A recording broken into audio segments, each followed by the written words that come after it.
I am standing in the exact spot upstairs in my bonus room where I used to keep my indoor bike trainer, but I sold it this past summer.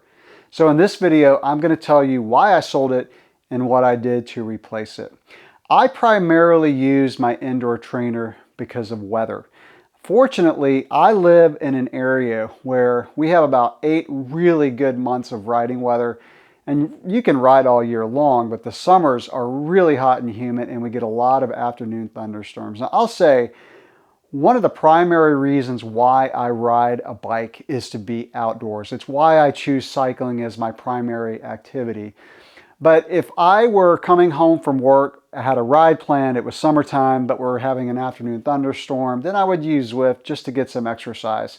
Or if it was wintertime and it's already cold and dark when you get off work, and if it was below 40 degrees, I would use the indoor trainer, because to take time to gear up, put on all the clothing for an hour to hour and a half ride when it was cold, it just wasn't worth that time. And also I ride gravel, so being out in the dark by yourself when it's really cold, that can be a little mentally taxing. Now, I primarily used Zwift as my indoor training app. I like Zwift. I like being able to do workouts or races or to ride freely. You can choose like what world you want to ride in. You can choose what direction, what route you want to go as you're riding. You can kind of compete against people as you're doing a climb, for example. So I really liked how interactive it was. But I was only using it maybe once a month or every other month. Also, I'll say that the novelty kind of started to wane and it became a little bit mentally taxing being indoors. As someone who, I would be outdoors 24/7 if it were possible, if it were practical. But the mental drain sometimes, like if you're riding in a race on Zwift or doing an interval, riding hard, you're putting yourself into a voluntary state of pain. And all you have to do is stop and the pain goes away. To not have the distraction of the outdoors, it just became mentally taxing. I was paying $15 a month for Zwift that I would use maybe once a month or once every other month.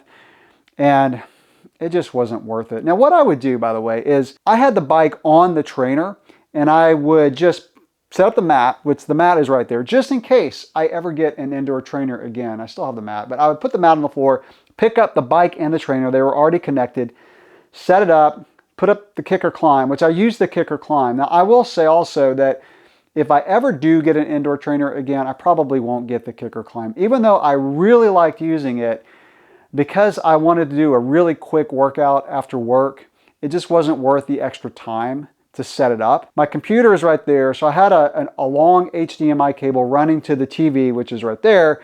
So the setup time was not that much, maybe 5 minutes to set up the bike and then, 10 minutes to get dressed and get your water bottle and whatnot. So the setup time was not that long, but I, again, just wasn't using it that much. Paying for a subscription that was $15, and I'll say that it would be really cool if Zwift would do a per ride price. So like if you pay $1 or $2, even $3 per ride, I would do it, because using it once a month and paying $15, it just wasn't worth it. And Zwift recently raised their subscription price to $20 a month. Literally the same day that they did that, a buddy of mine texted me and asked if I knew anybody who was selling an indoor trainer. And so I said, yeah, actually I do. So I sold him my indoor trainer, the Wahoo Kicker and the Kicker Climb, and it was done. And so what I did was we built a gym indoors. So I'm going to take you downstairs and show you the gym that we set up and just kind of talk through it. So we will go right downstairs to the left,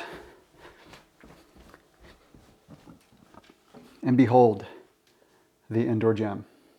So this is the gym, and I'll show you the pieces of equipment that we got, and pretty much less than the price of a Wahoo Kicker and Kicker Climb, we were able to build out this gym. And my wife was really getting into working out, and we talked about getting gym memberships, but with 2 people having gym memberships, in less than 2 years, you can save money by having your own gym, except for the Peloton. I'll show you the Peloton. We already had that. That was my wife's Christmas present several years ago. But everything else, like I said, you know, less than the price of a kicker and kicker climb, we were able to build out this gym. I really like focusing on overall training and strength. You know, as a cyclist, you can spend so much time on the bike that you neglect other parts of your body, and like none of us are getting any younger, so strength training is really important. I will say I gained about 4 to 5 pounds in muscle mass, but I feel stronger on the bike, especially when I'm climbing hills out of the saddle. I just feel stronger. So, you know, you can't go wrong with strength training, and I'm not going to go over all the exercises that I'll do. Maybe I'll do another video for that, but I will show you. Let me show you this book. I'm going to grab this book. This is a book that I picked up called The New Rules of Lifting. This is the latest version, supercharged. This was really good for helping me understand what workouts to do, what exercises to do. And I don't do a lot of heavy weights. Chest presses with dumbbells. The set that I have, I'll show you the Bowflex, 52.5 pounds. I will say though, we got the 10 to 90 and they were just too unwieldy for my wife. You know, even the lower weights, they were just too wide. And so I traded some guy, he gave me some cash for the ones that go from, I don't know, like 5 to 52.5 pounds. But yeah, let me show you the equipment. This rack we got off Amazon, and I'll put links below of anything we got off Amazon in case you're interested in any of this stuff. And we got the weights, I think, off Amazon. We got the bar. This stuff is less than a set of carbon wheels, all this stuff, again, except for the Peloton. The flooring we got off Amazon. We got the bench, the Bowflex weights, and the stand from Bowflex directly. Bowflex is, from what I understand, kind of going out of business, so we were able to get this stuff at a good price. This is a small space, right? Like, this is not a very big room, and the weights, the adjustable dumbbells are definitely the way to go if you are limited on space. I got this box for doing box jumps and step-ups. Got that from Dick's Sporting Goods. And then that's my wife's Peloton bike. I actually have never even used that.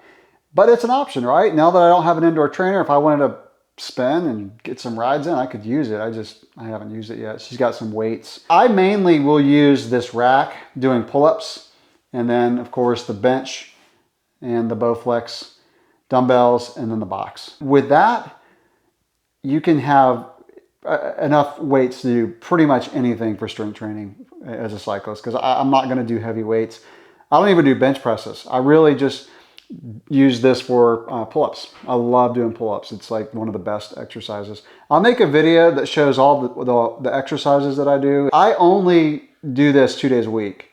So I'll do about 30 to 45 minutes 2 days a week. And that's enough for me. So yeah, that is the gym that we built. So it's been about 4 months since I sold my indoor trainer, and I honestly have no regrets. If I get rained out for a ride, I just come in here and do a strength training workout. And you can get your heart rate up pretty good, especially if you just go from exercise to exercise. As I mentioned before, I'll make a video that shows the exercises that I do. And that'll wrap it up for this video.